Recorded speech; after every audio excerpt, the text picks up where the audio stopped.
छत्तीसगढ़ का और उस आदिवासी इलाके का जहां पर कॉफी किस्मत बदल रही है। वैसे केरल से लेकर पूर्वोत्तर के राज्य असम की कॉफी के किस्से तो आपने सुने ही होंगे, लेकिन क्या कभी आपने बस्तर कैफे की कॉफी टेस्ट की है? ये बस्तर छत्तीसगढ़ राज्य का वही जिला है जहां पर कभी हवा में बारूद उड़ता था, लेकिन अब वहां के खेतों में कॉफी की महक है। मैंने बिल्कुल नहीं की है नवजोत, मैं करना चाहूंगी। लेकिन वहां के देखिए आदिवासी महिलाओं की मेहनत से बस्तर को ये मुकाम मिला है, या यूं कहें कि नई पहचान मिली है। आज यहाँ कॉफी कई किस्मों की उगाई जा रही है और लोगों के लिए बस्तर कैफे के जरिए ये कॉफी उनको पिलाई जा रही है।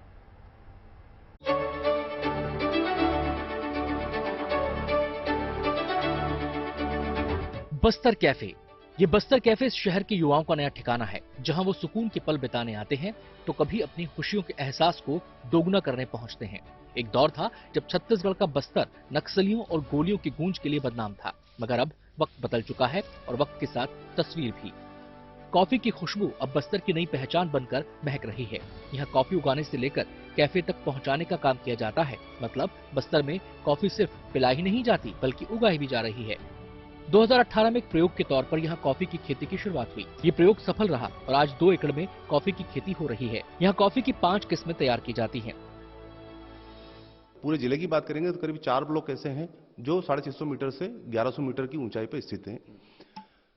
वर्षा की बात करें तो यहाँ का जो पैटर्न है वर्षा का, उसमें फरवरी मार्च में एक बार बरसात आती है मैक्सिमम, तो उसमें भी कोई समस्या नहीं थी। तीसरी बात आई शेड की, तो शेड हम मानव निर्मित बना सकते हैं। उन्हीं चीज को ध्यान में रखते हुए यहाँ पे कॉफी अरेबिका की 4 किस्म और कॉफी या रोबस्टा की एक C/R किस्म को हमने यहाँ पे लगाया।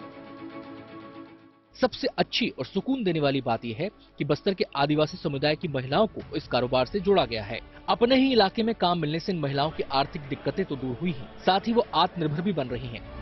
जैसे हम लोग बाहर में काम करने जाते थे पहले, अब क्या है हम गाँव में ही काम करते हैं और उस पैसे को जैसे जिसके पास जरूरत का सामान नहीं रहता है या किसी बच्चे के फीस के लिए पैसा नहीं रहता, उस पैसे को हम लोग क्या बैंक के द्वारा होता है और तुरंत हमको हाथ में मिलता तो हम लोग उस पैसे खर्च हो जाता। इस काम के लिए इन महिलाओं को जिला प्रशासन की तरफ से ट्रेनिंग दी जाती है। कॉफी उगाने से लेकर मार्केट तक पहुंचाने का जिम्मा इन्हीं महिलाओं के कंधे पर होता है। कॉफी के शौकीनों के लिए ये उनके जायके का जरिया है और कॉफी का ये जायका बस्तर के लोगों की जीविका का जरिया बन चुका है। मतलब कॉफी पीने वाले भी खुश और उगाने वाले भी खुश। Bureau report, good news today.